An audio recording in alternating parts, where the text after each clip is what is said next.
It's now time for us to present to you our panel discussion on CX Focus, redefining the in-store and online experience. Everything that's happened in the last couple of years has really changed the way consumers are thinking today.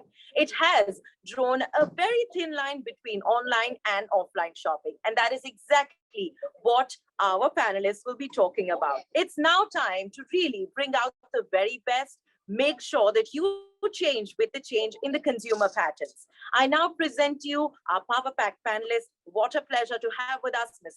Anjali Mehra, Chief Brand Officer and Senior Vice President Marketing, the Leela Palaces Hotels and Resorts. May I also present to you Ms. Deepa Krishnan, Director, Marketing Category, Loyalty and Digital, Tata Starbucks Private Limited. A very warm welcome to Mr. Sri Hari Palangala, Senior Director and Head of Marketing, International Medium Business, Dell Technologies. And moderating this special segment and session will be Mr. Prateek Sinha, Partner and Experience Leader, PwC India. Over to you, sir.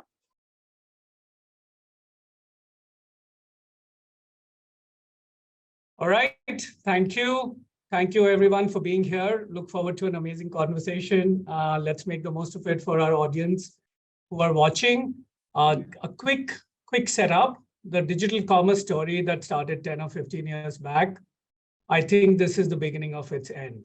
Omnichannel as we know it is about to end.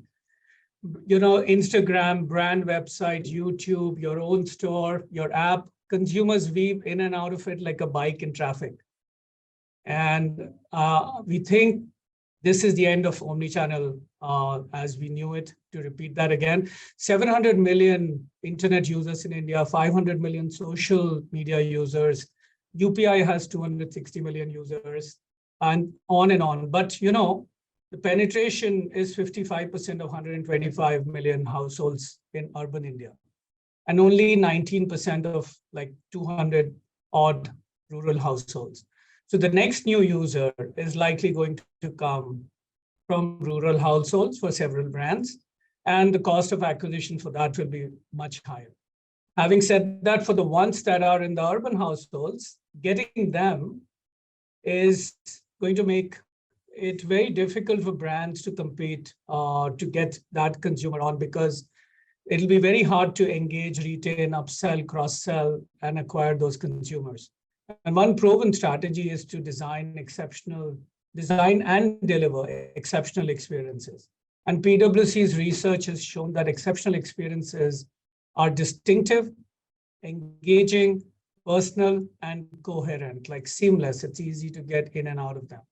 And you know, our research also proved that once you deliver an exceptional experience, the consumer is 1.6 times more likely to buy your product again. Now, with that said, I am delighted to learn from stalwarts like you and for the amazing brands that you lead. And moving into the first question, I wanted to ask you, just with the setup, that the world that we knew before the pandemic and the world that we live in now, they are slightly different. And the consumer expectations have changed drastically. What are the biggest changes you've seen, and how have you responded to it? Anjali, if we could start with you, please. Sure. Hi, everyone. Good morning. Pleasure to be here with all of you. I think, Prateek, you made a very valid point around, firstly, the pandemic having changed everything around us. The life as we knew it has completely been thrown out of gear. And what has happened post-pandemic is that consumer behavior has changed. The way today consumers interact with brands have changed, and therefore how brands need to now engage with their consumers have to be completely rethought and reimagined. So from a hospitality perspective, I'd like to touch on three things that we at the Leela have been focusing on in a post-pandemic world, based on the consumer insights and consumer behavior changes that we have seen. The first one is that wellness today is front and center for the consumer. And therefore, as a brand, it was no more just about having a spa where a guest could walk into and experience a nice massage. It had to have a lot more meaning. and depth to it. And at the Leela, we came up with the idea of inventing something, creating something called Ojasya by the Leela. Ojasya means Yes. vitality, and it's built on two pillars. One is food, called Restore, and the other is Renew, around mindfulness. And for both of these experiences, in order to help create authentic experiences, because our brand is all about authenticity, we collaborated with those who were experts in this field. One, for the food bit, we collaborated with Dr. Ankita Jalori, who is a food and nutrition scientist. And she helped us reinvent our menus based on food synergy, based on calorie and nutritional value of food, so that our guests could now make an informed choice about what they order and what kind of effect that has on their body. On the mindfulness piece, we collaborated with thinkrite.me to curate content which is based on an online platform, shot and created exclusively for us, and guests in their own time and space can access this content, which is around meditation, around sound healing, around yoga, and do and practice this while they're staying with us, as well as before and after their stay. I think it's also important that you connect with your guests, not just while they are with you, but before and after. So that was one major change. The second thing was around technology. I think today what COVID taught us was that Zoom is here to stay. Technology is how we communicate. How do we leverage technology to become an enabler of experiences? So balancing high touch with high tech. And therefore, also using technology in order to be able to interact with your guests in their time and their space, the way that they wanted to. So whether it was through immersive video storytelling, visual storytelling, AI-enabled chatbots, to answer to service requests, I think we had to reimagine our whole consumer experience based on that. The third bit is that today meaningful experiences, and you alluded to this in your opening comment, has become even more important than ever before. And these experiences are what help you build those emotional connects with your brand, which is going to then result in long-lasting loyalty and keep bringing those guests back to you. So at the Leela, we've connected with our guests through experiential programming, through a polo partnership, which was polo in the Pink City with the royal family of Jaipur, or collaborating with the Jaipur Literature Festival. Again, connecting with your guests through their passion points. Music, our collaboration under Icons of India by the Leela with Aman and Ayan, who are the curators of music for the Leela, doing private concerts with them. And we have found that all of these touch points are today helping us engage with our guests in a more meaningful way, and helping us create that brand loyalty and advocacy, which brands aspire to have. What an incredible power play, Anjali. Thank you for sharing all of that and such incredible experiences. Srihari, what's your take on this?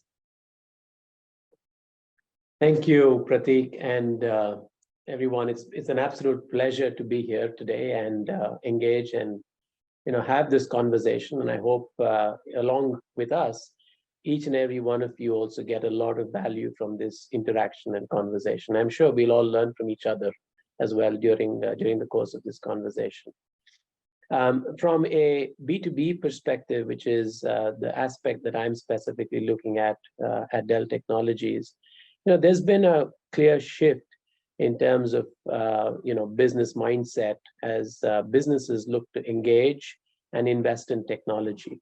I think the comment made around the role of technology by Anjali just a few minutes ago, and the critical role that it plays in terms of transforming businesses, I think has been absolutely brought home during the course of the last 2 to 3 years. And it's no different for us as well, right? As we've engaged with our customers, one of the key points that I want to talk about as part of this conversation here today is around how B2B decision makers are making choices today, right? And how they want to consume technology. One clear shift has been the need and the bias towards a self-serve experience, right? And people want to be able to have a lot more control in terms of when and what technology they want access to and where they want to consume it as part of their own business transformation, leveraging technology. If you look at some of the statistics and some of the pointers towards this, I think McKinsey has done a study, and it's out there that y'all can Google it up and check it, how COVID-19 has changed B2B sales behavior forever. And there are some stats in that they refer to, which are pretty significant, right? Decision makers today are open to making new purchases online in a self-serve process in excess of $50,000, right? That's a large chunk of people who are shifting to make not just transactional small value purchases, but also larger purchases, right? In fact, 70% of them are open to making purchases above 50K, and 27% are actually willing to make more than $500,000 purchases online in a self-serve manner as and when they need to. So this is clearly, and by the way, if you zoom in and that report has different dimensions, including the India view of it, and actually India shouldn't be a surprise to anybody on this call. Actually, the India digital effectiveness as rated in that report is actually amongst the highest in the world, right? So it's really good news. What this means fundamentally is that B2B decision makers prefer a self-serve experience with human engagement at the right points, right? And where it brings in additional value along with the motion where you're giving control to the customer and the prospect. So really remote engagement now can be successfully done both from a selling as well as a prospecting perspective. Digital interaction, whilst this will happen from a purchase perspective, the sales rep and the engagement from a human standpoint, that's not really going away anywhere, right? It's now moving to different avenues to what Anjali just said. Zoom and our remote interaction, whether it's Teams or Zooms or what have you, that's really here to stay, and it interweaves very well to augment that control that we're offering to customers where they can make self-serve choices, right? And therefore, those inherently move to be more higher value, right? Anjali gave some really great examples for the business that she's in, where she's adding more value to the consumers. And similar to that, we're looking to have sales engagements also now engage towards more value-driven conversations, right? So there are multiple benefits when you offer this choice to the customer, which they're really looking at, right? It could span across between productivity gains, both for ourselves as well as for the customer. It obviously leads to a lot more improved and better sales because they have more time to digest and figure out what they're looking for and make those purchases at their time. And finally, from a business operations perspective as well. And in due course, as we get into the conversation, I'm happy to share a little bit more around that. But I'll hand back over to you, Prateek. Brilliant. Thank you, Shriyari. Fabulous points around, I guess, from high touch with high tech to self-serve and why and how you enable it and how you've done that in B2B sales and how that's changed forever. Deepak, getting to you, Starbucks, as we know it, right, is as much a social experience as it is about ordering that grande caramel non-fat latte. And my kids told me that's Taylor Swift's favorite drink. I had no idea, but they know it. So, I mean, what's changed from your perspective and what stayed the same? Yeah, that's definitely Taylor Swift's favorite drink, and our baristas would know yours too, Prateek. So I think it all goes back to the brand mission, right? Our mission is to really inspire and nurture the human spirit, one person, one cup, one neighbor at a time. I think there were three fundamental changes during because of COVID. One is, everybody's talked about it, digital. It just ramped up the whole transition to digital at a very, very high pace. So that's the first part. The second is experience, and the third is purpose. And I'll talk about each of these.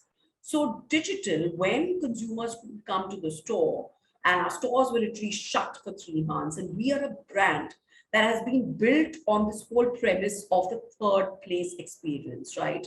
So it's that place which is neither your home nor your office, but where you can go and have a cup of coffee and your favorite treat, read a book, write a script, work on a presentation, to stare out of the window and have me time. So it was really this whole concept of third place. But what do you do when the third place ceases to exist for a short span of time and consumers are still craving for that? And I think one of the things that we did is we really ramped up our fourth place experience or digital. We invested in delivery very, very significantly. We invested in delivery packaging because we wanted to make sure that the latte that you're having in the store is as good as what you order home. So we invested in packaging very heavily. And in fact, the numbers bore out very well for us because delivery, which was before the pandemic contributing to around 4% of our top line, went on to, of course, at one point contribute 100%. But even when things came back to normal, it contributed 15%. And today settles at around 11%, which means the sum of the parts is greater than the whole.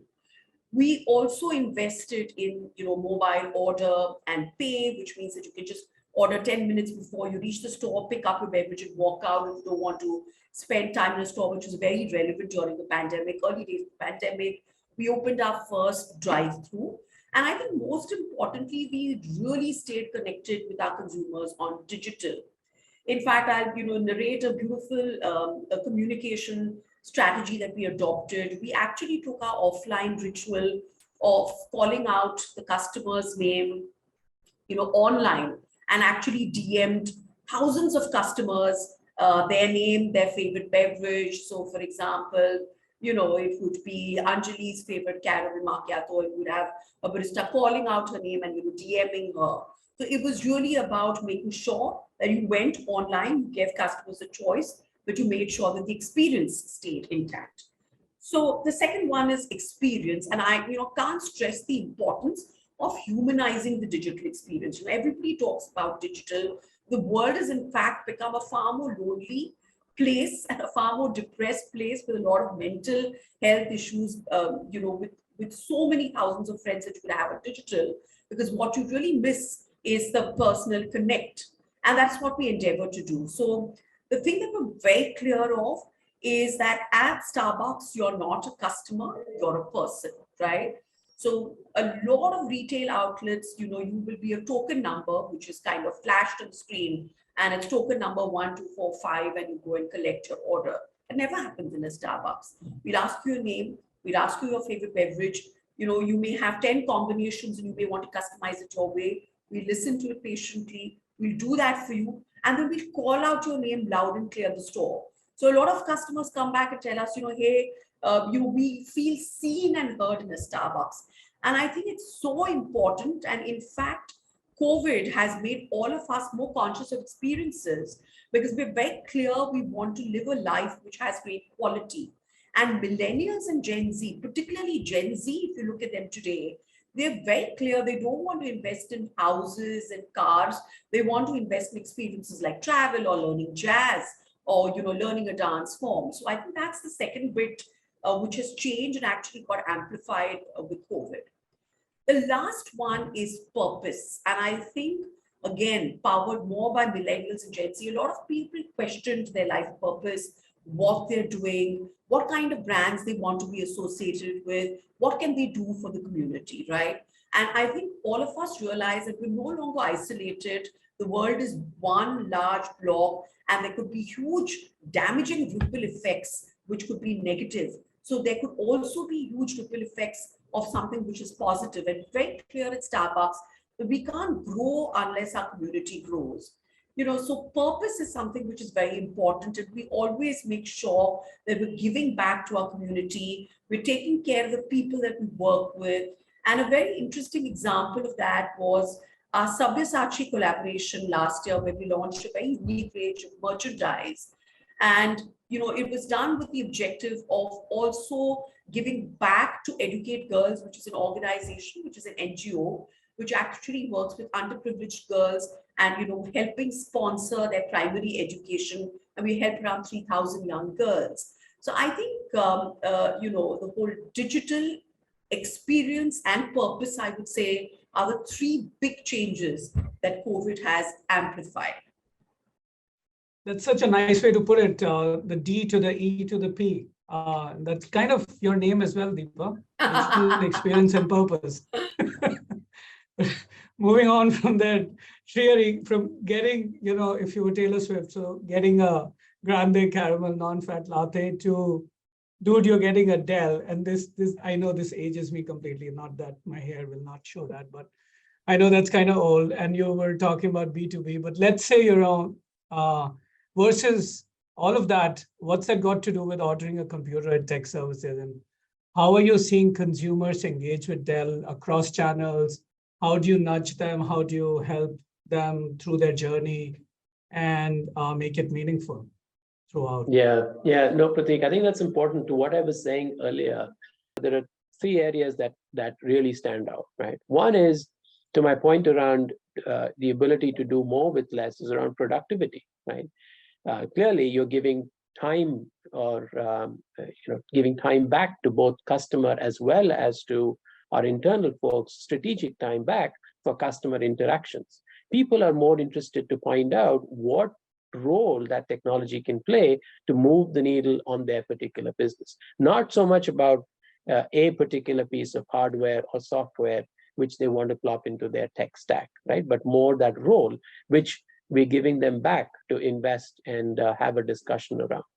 The second is, for most part, and probably every business does this, purchases are made within a standard or a full catalog, right? I mean, it's not like that you're looking for a whole variety of things beyond a point. So your ability to give that to a customer at get-go really frees up, your time to be able to use it either for selling broader solutions or for relationship building and so on and so forth. The third is, more mundane things for around productivity is, hey, opportunities to look for, new orders or replacement on certain parts, etc. Allow them to do it. Self-serve manner is pretty straightforward. And along with a lot of this comes analytics and so on and so forth. So a lot of benefits when you give the customer that power back around productivity, both for ourselves as well as for them. The second that I would call out is around how can you improve your sales and your reach to the customer in that sense, right? So as Dell Technologies, we're very proud about the fact that we are seen as a trusted advisor with our businesses. There's a plethora of offerings, from compute to end devices, to data center, to cloud, security, so on and so forth, which can transform a variety of things, right? So your ability to be a trusted advisor and therefore have those conversations where the customer trusts you in the journey that they're embarking on, right? So clearly that's important. Of course, the ripple effects of it is the opportunity to have more cross-sell conversations at the back of those things. The final piece that I would mention around is business operations, right? You're actually getting time back. It could be as mundane things of, hey, where can I find my invoice, or where can I find the last set of orders that I placed, allowing them an opportunity to go and figure it out on their own, to reporting and automation benefits, right? And clear opportunities for them to be able to see where they can optimize things as well. So in my mind, it's not just about pure play procurement and a piece of technology, but more a strategic conversation, and also an opportunity to be a business management tool and an experience via the premier route that we offer to our B2B customers. And this certainly nudges them in the way that the broader world around them is any which way is moving, right? And them as consumers as well, to the conversations we were just having around choice and control that they were always looking for. Yeah, lovely. You're giving back to people something that's most precious, right? Time. Absolutely. So that's a good thing to peddle. That's awesome. And control, fabulous. Anjali, I wanted to move to you and ask you, you live and breathe hospitality, and to steal your words, you're H positive person. So how has Leela reimagined the customer experience across channels? If you could give us a sneak into that, please. Yeah, I think firstly, we've all mentioned experiences. Srihari mentioned experiences. Deepa mentioned a lot about experiences. I mentioned experiences earlier as well. But we are in the people business. And while you might be able to create a nice immersive experience online, the actual delivery of it is happening when a guest walks in through your doors and comes and experiences your hospitality in within the space of your tangible hotel. And it was important for us that that delivery of experience that we are promising online or creating an aspiration and drawing a customer in gets delivered to the extent and far exceeding the expectations of our guests. And therefore, we created something called the Leela Palace Services. 50% of our portfolio is palaces. So we focused on that, and this was our elevated version of the butler service. And the idea here was that your butler then becomes, your palace service associate then becomes your point of contact to be your experience curator. From the time that you make your booking to the time that you check out and post your checkout as well. So everything from what your trip persona is, which means why are you traveling to that destination? What is it? What is the purpose of your travel? What is it that you're looking to experience? What is it that you are looking to gain out of your stay at the hotel? Do you have any special celebrations, any special requirements? You may be traveling with a baby or with elderly parents. How can that butler create experiences that are catered to your personalized requirements? And the entire Leela Palace Services is built around 9 touch points, 9 tangible touch points, which we refer to as moments of truth. And these could be as simple as creating a unique dining experience or a local discovery or immersion into something which is very cultural. And I think that has really helped us build and elevate the kind of experience, personalized experiences that we are delivering to our guests. The second thing I wanted to highlight is also that today the world has evolved a lot into the way brands communicate and position themselves. So sensory branding has become extremely important. And we all know that the sense of smell triggers a memory, and that memory becomes a lasting impression. And therefore, COVID actually gave us the opportunity, and Pratik, we were talking about this earlier, gave us the opportunity to rethink some of the things that we were doing. Something as simple as the bath amenities that we have in our hotel rooms. And when a guest comes and stays with us and uses the soap or the shower gel, we were compelled to replace these bath amenities, which is where I saw an opportunity and said, why don't we use this as an opportunity to create something bigger and better and more meaningful? So we came up with Tishya by the Leela, which is our signature fragrance, which is also now the fragrance. And it goes back to what Deepa was saying earlier about how it needs to connect back to what your brand really stands for. So ours is an authentic Indian brand, which is the epitome of true Indian luxury. The fragrance we have used is Kumud, which is lotus, which is the national flower of India, and is a running motif across our hotels. All our hotels have lotus ponds. And the second floral note we have used in the fragrance is Neelkurinji, which blossoms once in 12 years and brings in that element of rarity and exclusivity. And I think this signature fragrance has now been so well received that we are on the verge of even launching retail. So guests can carry that back into their homes. And I think that has also helped us build that emotional connect that we all talk about what brands really stand for. The other thing which I really picked up from what Deepa said earlier is a sense of purpose. I think today brands need to have that sense of purpose, not because it is a nice to have, but because it is the right thing to do. And also communicate and share that with their audience, because today's traveler is looking to travel with intent and purpose. And they are connecting with brands who are sharing their intent and purpose, and how you are connected with the community, with the environment, and with the people around you. And I think at the Leela, this is now our focus and something that we've been working on for the last couple of months. We have a collaboration with Kailash Satyarthi, the Nobel Peace Laureate, where we support 11 Bal Mitragrams, or the child-friendly villages. Lovely. Thank you, Anjali. Yes, such fascinating stories. I'm so excited we have all three of you to share your knowledge with us. Deepa, moving on to you, how has this panned out for you guys, leveraging different channels for different things, in-store, online, and so on? So, I'll talk about two things here, Prateek. One is, I think, the whole element of personalization, which was the first part of your question. And then, of course, you were asking about different channels. There is a saying which goes that the number of beverages that are available in Starbucks is infinite, because the way you may like your latte or cappuccino is very different from the way somebody else may like it, and we try and make it according to that. So I think personalization just starts from the point that you walk into the door and say, I want my latte, but I want oat milk. Can you add, hazelnut to that? Can you add whipped cream to that, etc., right? So it really starts from that.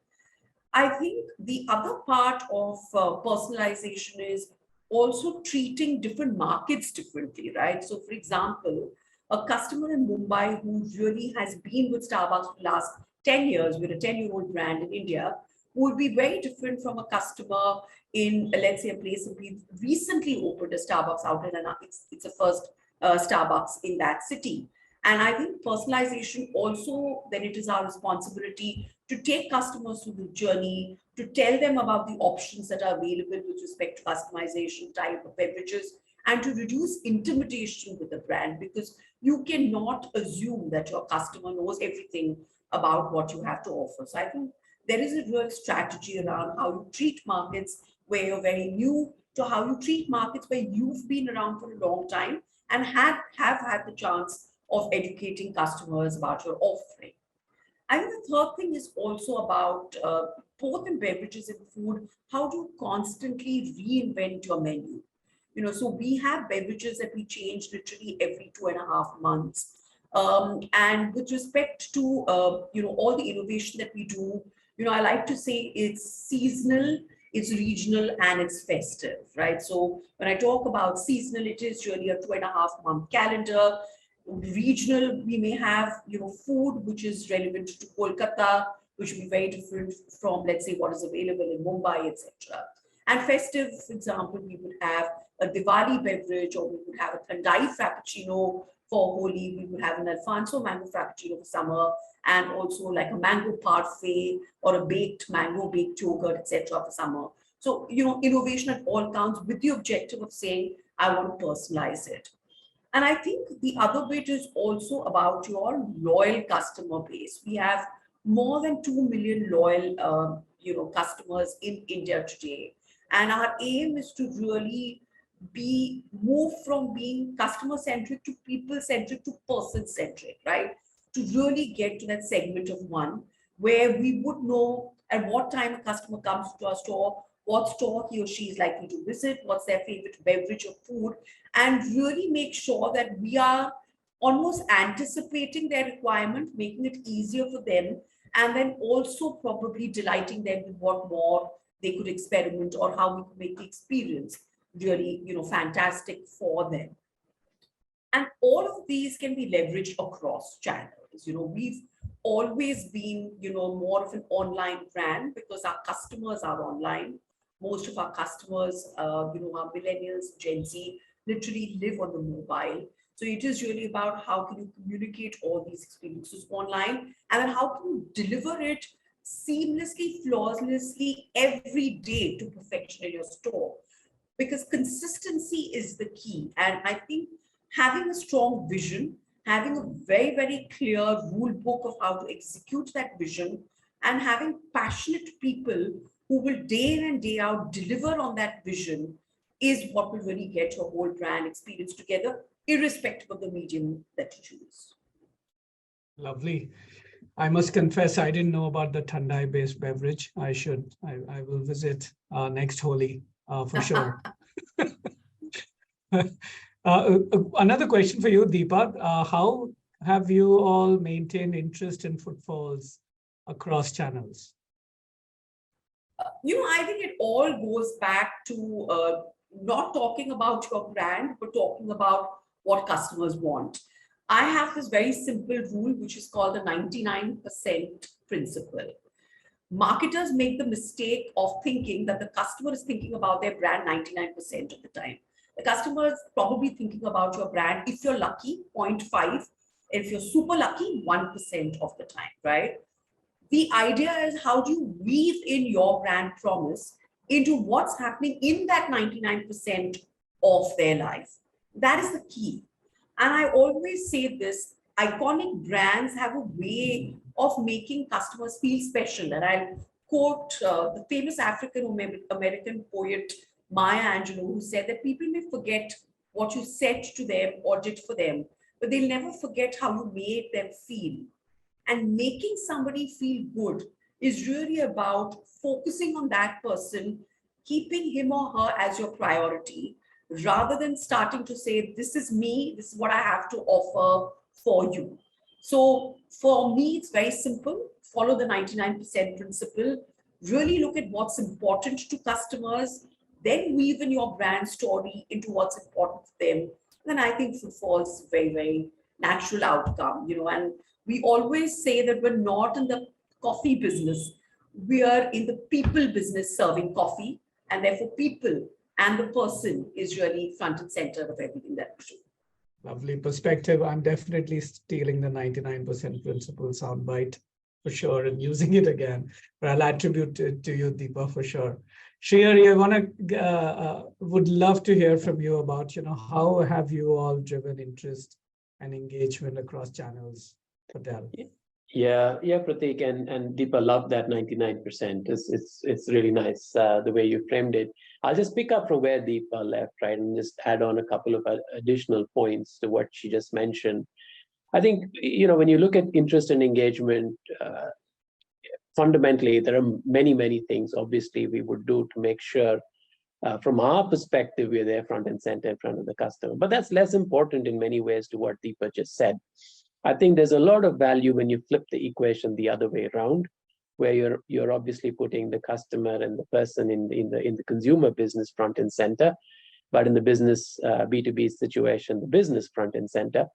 The way I've seen it and the way the business sees it is, how do we make sure we're constantly making sure that they see value and benefit in the engagement and in the work that they're doing with us, right, or engaging with us. And there are several points which come forth here when you flip it the other way around and make sure that you keep the value and benefit for the customer front and center in that equation. The first is around, hey, how do you keep it absolutely simple? I think that's very, very important for businesses today. We tend to overcomplicate a lot of things in our engagement with businesses, and simplicity is something that everybody is craving and really looking for. So how can you keep it super simple? And an example, and the things that I was talking about previously, can you make it seamlessly integrate with their system so they don't have to go and figure out a new and different way to engage and have to transact with you, right? So that's one example of how you can make it really simple and flip the equation around to keep them front and center in the equation. The second is around, hey, how can you continuously provide more updates and visibility? In addition to wanting for things to be simple, people want to be notified and updated with the relevant things when things are changing so that they are informed, right? So a classic example is, you've ordered some technology, whether it's whatever, some hardware devices, etc. The ship dates, when it's expected, and so on and so forth, a bare minimum of what you would be expected to be informed and appraised about. Second is around looking at it from the lens of different personas, right? In the B2B world, it still tends to be fairly, it's not as granular necessarily, but a little bit more abstract in that sense from a few personas. So there may be somebody who's purely looking at it from a procurement lens within the business, somebody looking at it from a partner perspective, somebody might be looking at it from a tech purchase perspective, an IT manager, and so on and so forth. They're looking at it from slightly different lenses. So therefore, are you able to build a proposition which resonates with them, which is really important. And coupled with it would be personalization, right? So for those organizations, are you able to offer what is front and center and top of mind for them with the right deals, right bundles, right offers, so that you have a differentiated experience for them, right? So keeping it simple, looking at it from their lens to be able to make sure that they see the benefits for it, and of course, personalization to the extent and degree that you can obviously afford for each of those segment or sub-segment of customers. Super fascinating. Anjali, wanted to pick your brain on a similar thing. Like, what can our viewers learn from what you guys have done at Leela to engage guests beyond the stay? I think, something that Deepa said again, marketing today is not about a push message that you are sending out. That's not what is resonating with your end consumer. In order to be able to draw them in, you have to be relevant to what their universe looks like, what their passions are all about. And at the Leela, again, something what both Srihari and Deepa alluded to, placing this guest at the center of everything that you do. Our ethos is around Atithi Devo Bhava. So what is important to the guest? That's where those are the kind of experiences that will matter to them and what they really care about. I think also the lines between online and offline have blurred. So when you create content at these events and then you put them onto your social media, you see a far more engagement because it's not your brand message directly in the face, but something that your brand subtly stands for and an experience that you're creating, which is then having an impact on your guest. Brilliant, so enriching and so inspiring. I'm loving this conversation, and I'm sure everyone who's watching is feeling enriched as well. Very grateful for this. I think we'll, the next question, let's take a minute each perhaps, and then we'll do one more after that. I wanted to ask you all, good players keep score, and you're all outstanding players. We would love to learn how you keep score and what you do. So, and how do you keep it, and what score do you measure? So Anjali, let's start with you. What metrics would you recommend one must measure? So we are in the service industry. So people is, it's the people business. For us, it's guest feedback and building that loyalty with your guest, and hopefully getting to a level where you're able to build strong brand advocates. Got it. Deepa, what's your take, and what do you wish you could measure more of? So, what we measure is what we call customer voice, which is kind of an NPS, which is done in the store to really measure immediate feedback on everything from the beverage, the ambience, the food, the service level, the level of connection with the barista. So that's something that we measure very regularly. Being an online brand, we also are constantly looking at customer sentiment online, what percentage of it is positive, negative, neutral. If there's any negative sentiment, it is immediately addressed by the customer care team. A positive sentiment, of course, feeds back into what we could do more of, and we're constantly tracking that. The third metric that we're tracking is what percentage of our revenue comes from our loyal customers, because that's very, very important, and it's a brilliant way of really fortressing your brand and fortressing your business. So that's what we could do. What I wish we could track more is, I wish we could have a radar which really tracks the mood of a customer when they walk into a Starbucks. Has that mood been enhanced when they talk to a barista? How do they feel when they have the coffee?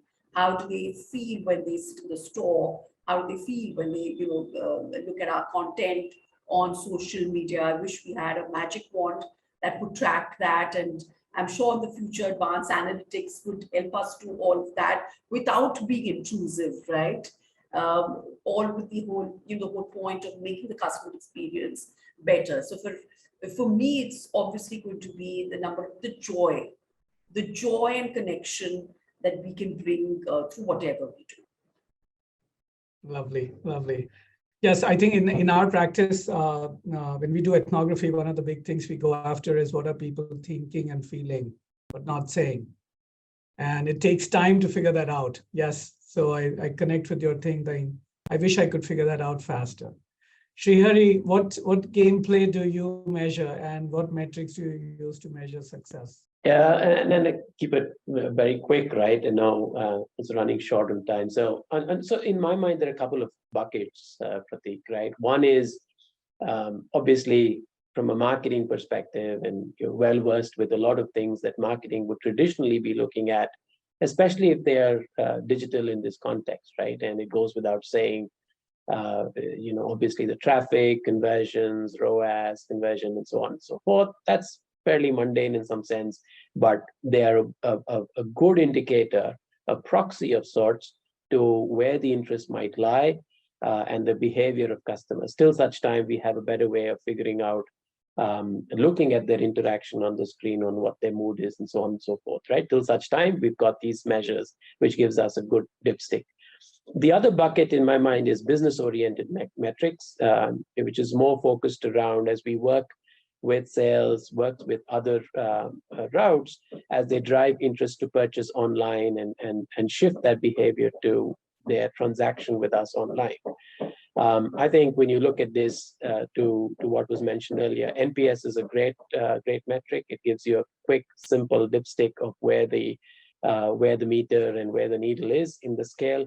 And that gives us a pretty good engagement and a feedback of what the customer sense and mindset is in terms of that engagement, right? So 2 buckets that I'd call out around marketing, of course, and then business oriented, and top of line for the business oriented would be around NPS. Super. Thank you for those super practical tips. All right, let's move to rapid fire, and we'll bring this kind of to a close. Rapid fire questions for you. Tell us 2 do's and don'ts, perhaps related to how does one start with, the transformation from where we've been to where we want to go, or how do you get funded for everything you want to get done? And Srihari, let's start with you, please. Yeah. Do's, what I would call out certainly is I'm a huge advocate of test and scale. I think we're in a very, very complex world today, and trying to figure out a silver bullet that will solve a lot of the issues and problems is really, really hard. So what we constantly encourage is test and scale, maybe pilot smaller pockets, and then sort of scale it out as you see signals of some things working and not working. The other one that I'd say is, around communication and education, because both internally and externally, we're hit with gazillion signals all the time, right? And therefore, the constant education on what the benefits are, what they're missing, what could be considered, etc., is things that we should keep very high in mind. Some people would call it enablement. Some people would call it education of sorts. But I think that's really, really important, both for internal team members as well as externally with the customer. One thing which comes to mind and what you probably don't want to do is looking at things in silos, right? In today's world, it's quite easy that you'd say, hey, this is a customer issue or a feedback issue. No. Look at that, because it has a very good and an important bearing around what you could do differently in your next cycle, right? So those are probably what I'd quickly share with you. Yeah, lovely. Quantum entanglement, like whatever happens here has a connection all the way back somewhere else. Yeah. Deepa, 2 do's and don'ts, please. So I'd say the big do is the 99% principle. Don't think the consumer is obsessed with your brand. They're not. Make your brand relevant to them. That is one. The second do is fail more. I think organizations and teams should reward failure, because only through intelligent, fast failure, would you be able to do something which is different, right? So it could be about really, in a sense, trying to kill your most successful product and get a even more successful product. So I would say reward failure, because it's important to take risks. It's important to say that failure is also a part of the game. So I think those are the 2 do's in my mind. The couple of don'ts that I would say, one is don't assume that you know everything, and don't continue doing what you always did, because the world is changing so fast that the only thing that you have to do every day is to unlearn.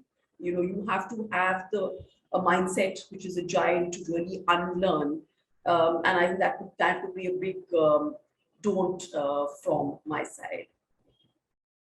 Lovely. Anjali, words of So- wisdom from you, please. The do's from my end, I'd like to firstly quote Coco Chanel, where she said, in order to stay relevant, you must be different. So I think that is definitely something that we've tried to embrace at the Leela, and something that has worked for us. And I would say that we should do more of that. I also think that it's important for brands to stay true to who they really are and delve deep down into the DNA of the brand, because that's where your biggest inspiration lies. You will be surprised that the more you delve deeper into the roots of your brand, how much more discovery you have. On the don'ts, I think there are a lot of distractions today from new ways of communication, new channels that are coming up. Today it's ChatGPT. A couple of years ago, it was all about Snapchat. These are all distractions. I think we have to figure out what is our goal, what is our strategy, what is relevant for us, and then keep our eyes on that goal post and work towards that. I also think the second don't is what may have worked for another brand may not work for you. So therefore, be very mindful of what is important to your brand, your mission, your vision, what you want to achieve, and just don't fall prey to a me too attitude. So brilliant. Thank you, everybody. I think that kind of gets us to a wrap. I just feel all of you who are watching feel as enriched and inspired as I do. Thank you so very much, panelists, for joining us today. And of course, a big thank you to our moderator for weaving this session together.